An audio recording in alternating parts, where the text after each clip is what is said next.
सभी पत्रकार बंधु भगिनियों को नमस्कार। जैसा कि सुदीप जी ने बताया, अभी हाल में 13, 14, 15 को हरियाणा के समालखा नामक स्थान पर संघ की अखिल भारतीय प्रतिनिधि सभा संपन्न हुई है।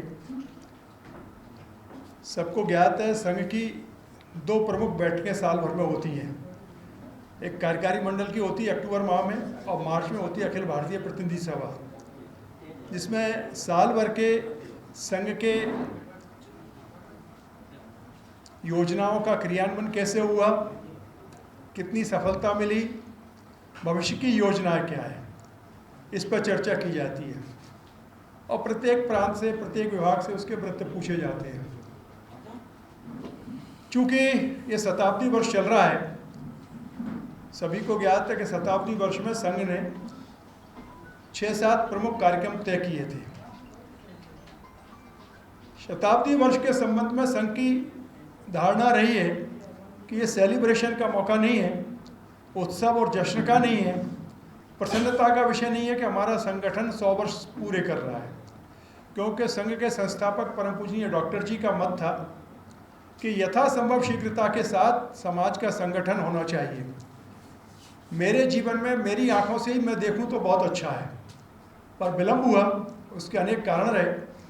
तो इसलिए ये तय किया केंद्रीय कार्यकारिणी ने कि ये वर्ष, शताब्दी वर्ष को विस्तार के रूप में लिया जाएगा। संघ के विचार को, संघ के दर्शन को, संघ के चिंतन को गांव-गांव पहुंचा जाए, यथासंभव सारे समाज को संघ विचार और संघ के कार्य से परिचित कराया जाए। इसलिए 7 कार्यक्रम तय किए थे। विजयादशमी पर प्रत्येक स्वयंसेवक गणवेश में उपस्थित रहे, अधिकतम संख्या में। संघ की रचना में शहर में बस्ती और गांव में मंडल, 6-8 गांव को मिलाकर एक मंडल माना जाता है। ये न्यूनतम इकाई है। उस स्तर तक पूर्ण गणवेश में संचलन निकाले जाएं। उसके बाद व्यापक गृह संपर्क। राम मंदिर के संबंध में हम लोगों ने 13.5 करोड़ परिवारों में संपर्क किया था। ऐसा अनुमान था कि लगभग 65 करोड़ लोगों से संपर्क हुआ था। तो कोशिश ये थी कि घर घर जाकर सब लोगों को पंच परिवर्तन और संघ की यात्रा, इससे परिचित कराया जाए।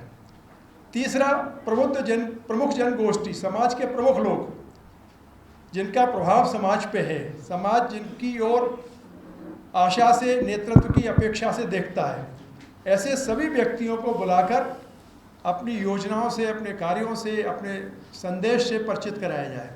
तो प्रमुख जन गोष्ठी। अब सद्भावना गोष्ठी। समाजों में वैमनस्य है, अपने समाज का अहंकार है, ईर्ष्या है, खुद को श्रेष्ठ मानने का भाव है। सभी समाज मिलकर अपने को कुरीतियों से मुक्त करें और समाज के उन्नति के लिए, समाज में सकारात्मक विचार फैलाने के लिए सब मिलकर क्या काम कर सकते हैं। इसलिए सद्भावना गोष्ठी में समाज के प्रमुख लोगों को बुलाकर बातचीत की जाती है।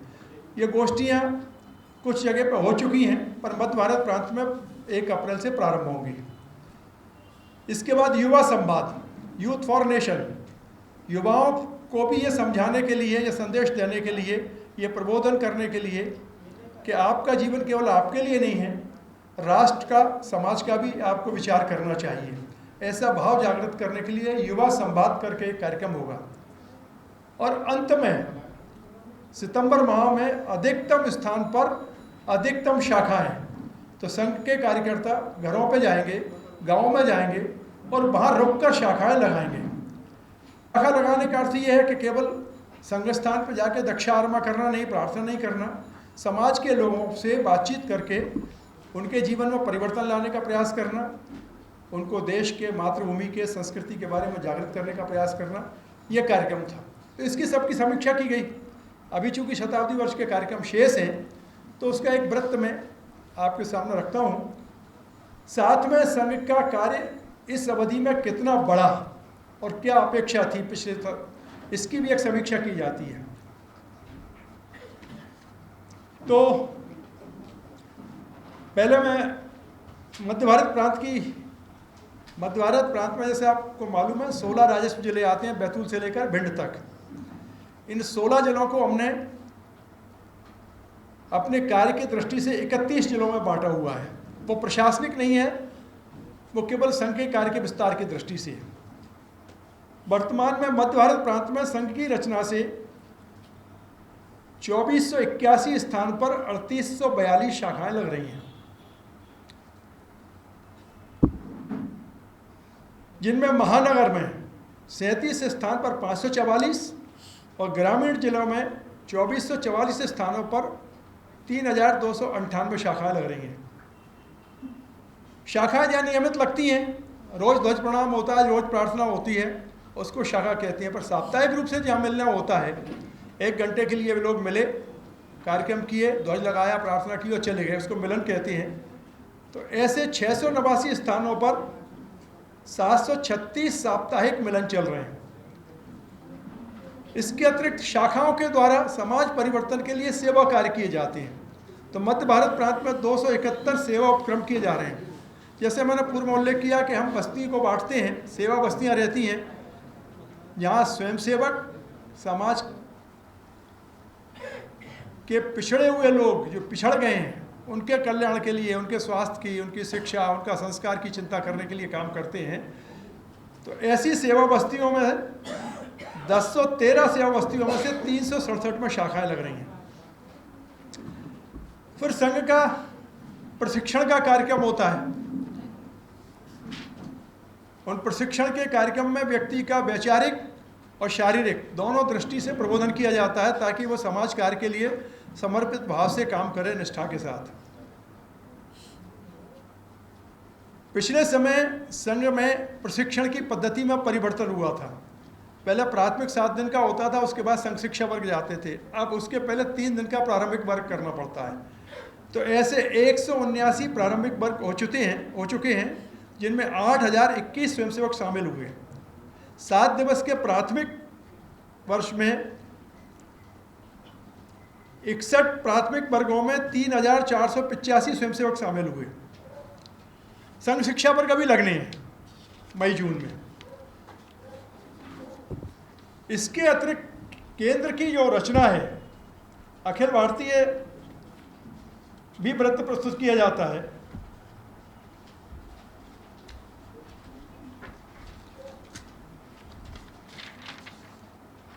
तो पूरे हिंदुस्तान में 51,740 स्थानों पर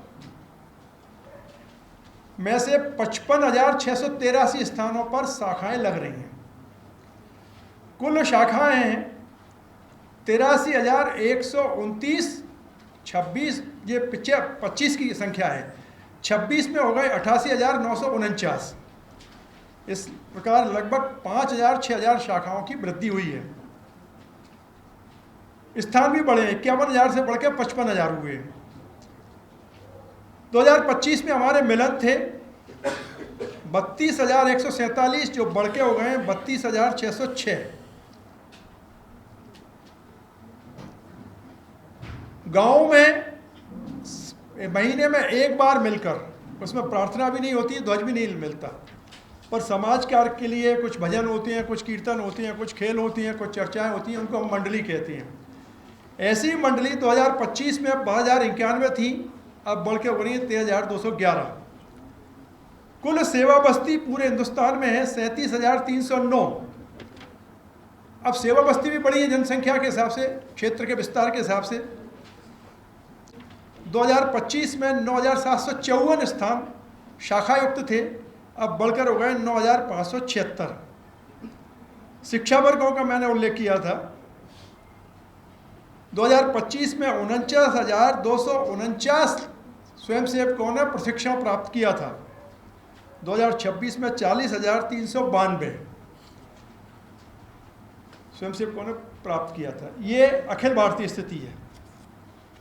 जैसा उल्लेख हुआ कि समाज परिवर्तन का भी एक संकल्प संघ ने लिया हुआ है। संघ की प्रार्थना में ही है राष्ट्र को परम वैभव के शिखर पर पहुंचाना। इसलिए संघ परम वैभव के शिखर के लिए कुछ कार्यक्रम निश्चित करता है। समाज में सकारात्मकता हो, समाज में स्वच्छता हो, समाज में चरित्र हो, शील हो, तो 5 परिवर्तन लिए गए हैं। समरसता, जन्म के आधार पर ऊंच नीच का भाव समाप्त हो, सभी व्यक्ति समान है क्योंकि शास्त्रों की, संविधान की, मानवता की अपेक्षा है। संघ भी इस दिशा में काम करता है। तो समरसता। फिर बढ़ते हुए भोगवाद, बढ़ते हुए व्यक्तिवाद और वैयक्तिक सुख के प्रति अत्यधिक आकर्षण, एन केन प्रकार धन संचय, संपत्ति का संचय, इस सब के कारण समाज में जो विषमता आ रही है, जो संघर्ष आ रहा है, जो ईर्ष्या है, जो अपराध बढ़ रहे हैं, इसके कारण परिवारों में संस्कारों का क्षरण हो रहा है। परिवार टूट रहे हैं, वर्जनाएं टूट रही हैं, मर्यादाएं टूट रही हैं, अधिकार पर जोर बढ़ रहा है। इसलिए कुटुंब प्रबोधन नाम की गतिविधि, तो समरसता, कुटुंब प्रबोधन एक बड़ा विषय पर्यावरण का है।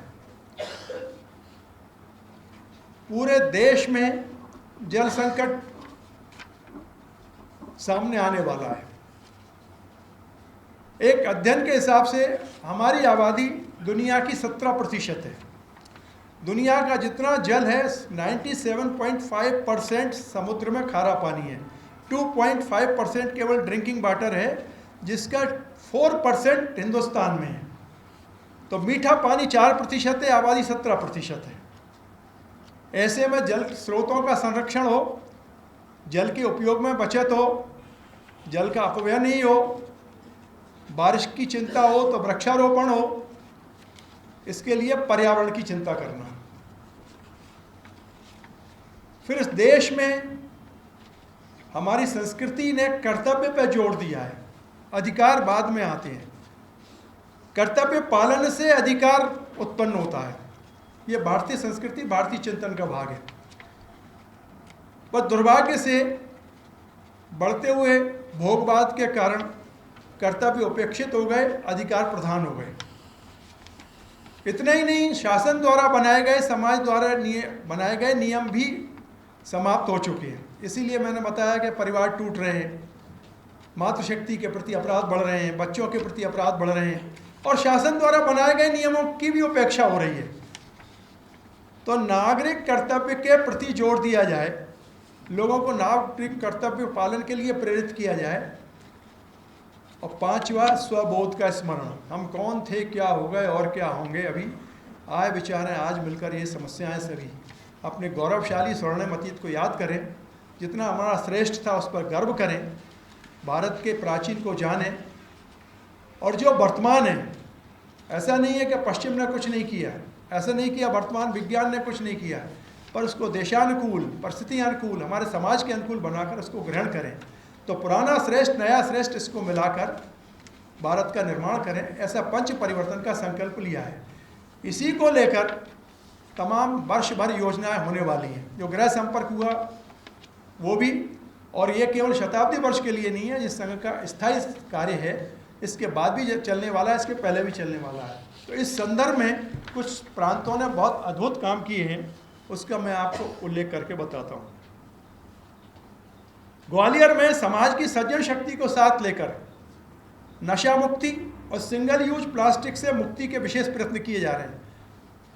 शैक्षणिक संस्थाएं, सामाजिक संस्थाएं, धार्मिक संस्थाएं, स्टूडेंट्स, यूनिवर्सिटी, सबको साथ में लेकर प्लास्टिक फ्री ग्वालियर हो, पर्यावरण युक्त ग्वालियर हो, इसके लिए लगातार प्रयास हो रहे हैं। प्रबोधन भी हो रहा है, मैदानी काम भी हो रहा है। लाहौर जिले में के एक मंडल है सीगपुर, उसमें संकल्प लिया गया कि इसको व्यसन मुक्त करना है। प्रत्येक ग्राम में ग्राम सभा आयोजित की, और इसके परिणाम स्वरूप 80 लोगों ने शपथ ली है कि हम नशा करना छोड़ देंगे। धर्म ग्रंथों के सामने, संतों के सामने, धर्मस्थल पर जाके ये सभाएं ली गई हैं। मदनपुरा नाम का ग्राम पूरी तरह शराब मुक्त हो चुका है।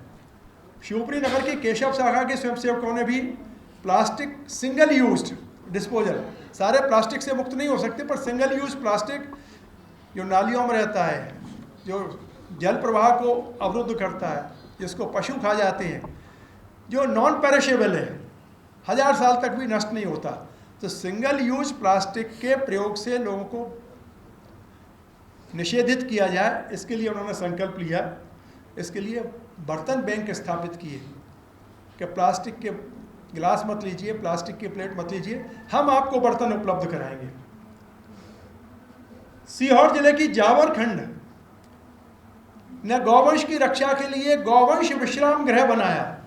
रात में गांव के लोग गायों को छोड़ देती हैं, सड़क पर रहती हैं, तो गांव के सहयोग से धन संग्रह करके, शारीरिक परिश्रम करके गौवंश के लिए एक गौवंश विश्राम गृह बनाया गया है। वहां घायल और मृतक गायों की भी चिंता की जाती है। उनके लिए मोहल्ले के लोग घर घर से रोटी ला के देते हैं। इस तरह गौ संरक्षण को बढ़ावा मिला है। कुछ और उल्लेखनीय आपको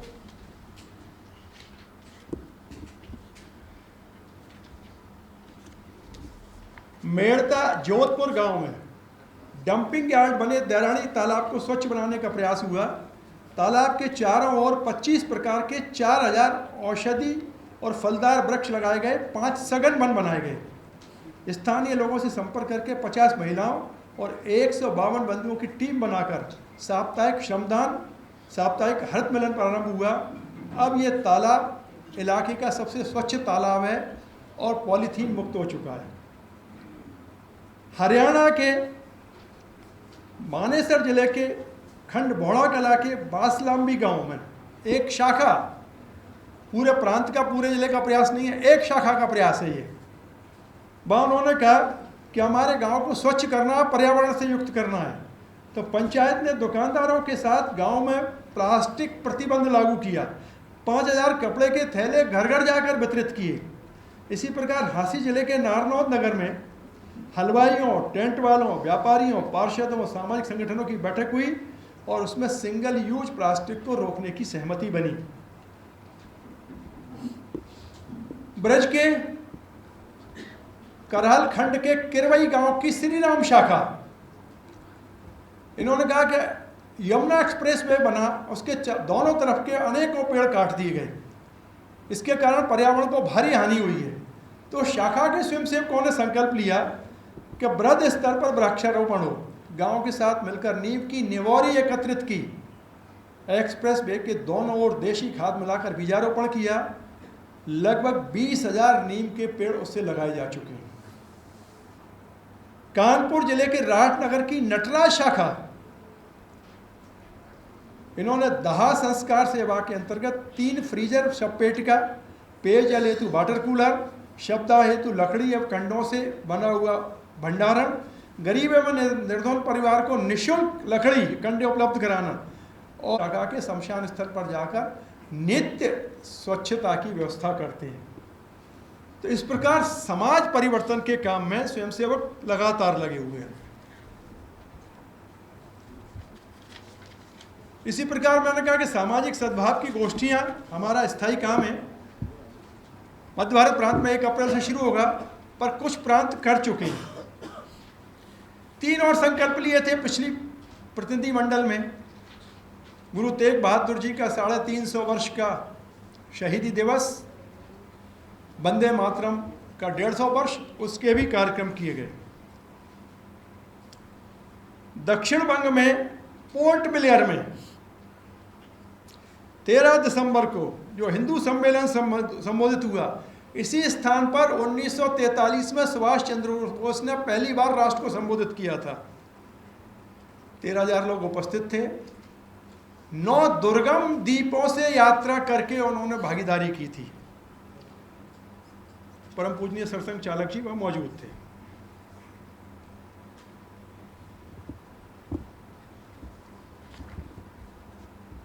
यहां भी आपने देखा होगा, परम पूजनीय सरसंघ चालक जी आए थे, प्रमुख जन गोष्ठी हुई, समाज के प्रमुख लोग उसमें उपस्थित थे और मातृशक्ति की एक बैठक हुई, एक सद्भावना बैठक हुई। परम पूज्य संचालक ने मध्य भारत प्रांत के एक को छोड़कर, वो आ नहीं पाए थे, उनकी फ्लाइट कुछ गड़बड़ हो गई थी, बाकी सब पद्मश्री प्राप्त विभूतियों को सरसंघ चालक जी ने सम्मानित किया। गुरु तेग बहादुर जी के लिए ब्रज में एक कार्यक्रम हुआ 13 दिसंबर 2025 को। 400 सिख बंधुओं की सूची बनाई गई।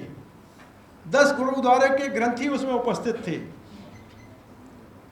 गुरुपुत्रों का बलिदान, गुरु तेग बहादुर का बलिदान, शताब्दी वर्ष की प्रदर्शनी लगी और उनके त्याग और उनकी शहादत से समाज को परिचित कराया और उनके प्रति अपनी श्रद्धा का प्रदर्शन किया। पंजाब में भी जन चेतना संगठन के माध्यम से कार्यक्रम हुआ जिसमें अंश वंश माही देशा मुख्य सेवादार पातशाही दशमी के संत बाबा जसवीर सिंह जी मुख्य अतिथि थे।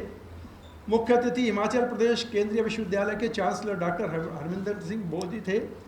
1067 सिख बंधु वहाँ उपस्थित थे। तो इसी प्रकार वंदे मातरम का भी पूरे देश में कार्यक्रम हुआ। 2 कार्यक्रमों का उल्लेख करूंगा मैं।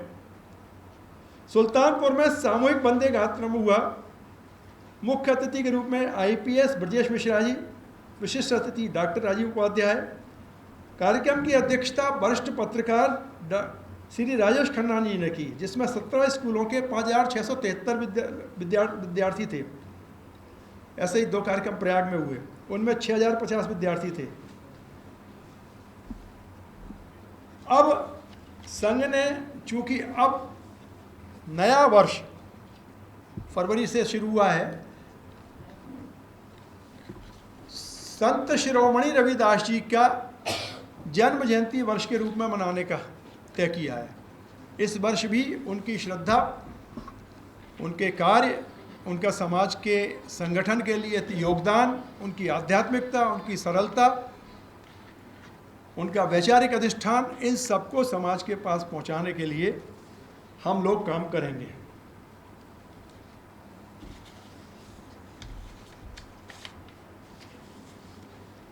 हिंदू सम्मेलन हुए मध्य भारत प्रांत में 20 दिसंबर 2025 से 20 जनवरी 2026 के मध्य 1814 मंडलों में 759 बस्तियों में से 1569 हिंदू सम्मेलन आयोजित हुए, जिसमें लगभग 52,63,000 से अधिक समाज जन उपस्थित रहे। इन सम्मेलनों में प्रभात फेरी निकली, कलश यात्रा हुई, वाहन रैली हुई, मानव श्रृंखला बनी, सेवा बस्तियों में संत प्रभाष हुआ, प्रदर्शनी लगी, सांस्कृतिक कार्यक्रम हुए, भारत माता की आरती हुई, तुलसी की पूजा हुई, गाय की पूजा हुई, पंच परिवर्तन के प्रदर्शनी लगी। अंत में समरसता के रूप में सहभोज हुए, जिसमें एक पंक्ति में बैठकर, एक साथ बैठकर, न कोई ये पूछने वाला था कि बनाया किसने और परोसा किसने और पड़ोस में कौन बैठा है। ऐसे सहभोज के आयोजन हुए। मन का व्यापक गृह संपर्क हुआ। तो मध्य भारत प्रांत में 80,000 स्वयंसेवकों ने 25,000 से अधिक टोलियां बनाकर 27,46,000 परिवारों से सीधा संपर्क किया। घर घर जाकर, दरवाजा खटखटाकर संघ की 100 वर्ष की यात्रा और पंच परिवर्तन के संबंध में बातचीत की। भारतीय स्तर पर कार्यकर्ताओं ने प्रमुख जन जो अभी तक हुए हैं 7,922 प्रमुख जनों से बातचीत की। भोपाल में भी जैसे मैंने बताया कि उसमें वैज्ञानिक थे, पत्रकार बंधु आप में से भी उपस्थित रहे होंगे, ब्यूरोक्रेट्स थे, धार्मिक संत थे, समाज प्रमुख थे। ऐसा कार्यक्रम हुआ। जहाँ तक देश का सवाल है, देश में 37,038 हिंदू सम्मेलनों का आयोजन किया जा चुका है। व्यापक गृह संपर्क में 10 करोड़ घरों में संपर्क हुआ है और 3,90,000 गांवों तक संपर्क हो चुका है। केरल राज्य का उदाहरण देना अधिक उपयुक्त है। 55,000 से ज़्यादा मुस्लिम घरों में और 54,000 से ज़्यादा ईसाई परिवारों से भी संपर्क किया गया इस दौरान।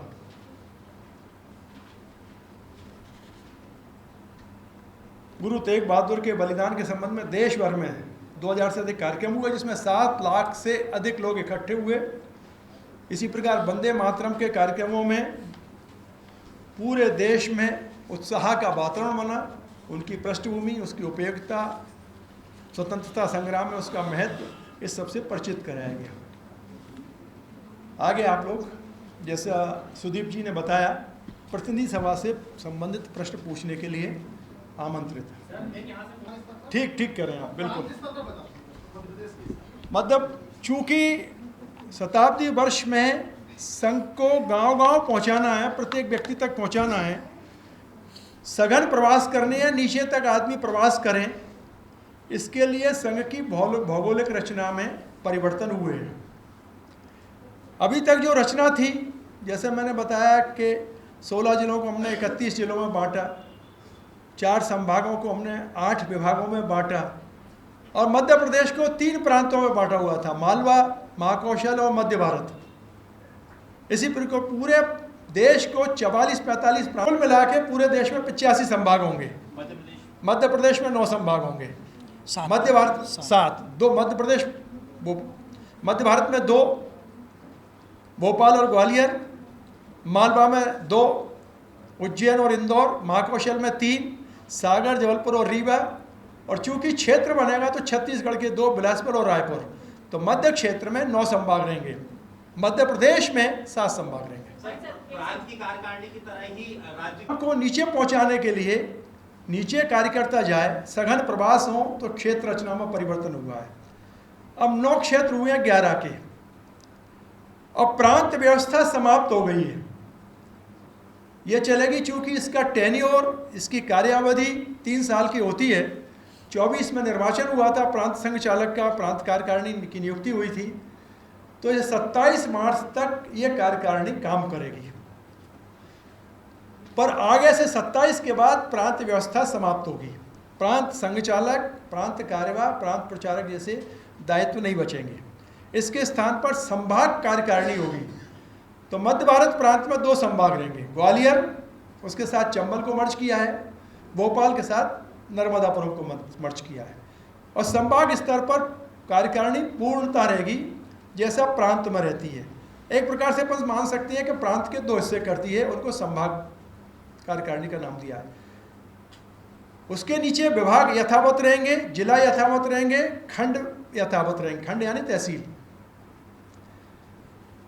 केंद्रीकरण को डाइल्यूट करके विकेंद्रीकरण की ओर बढ़ते हुए जो संघ की केंद्रीय कार्यकारिणी काम करती है, उसके बहुत से काम क्षेत्र कार्यकारिणी को दे दिए गए हैं, और क्षेत्र प्रांत कार्यकारिणी के काम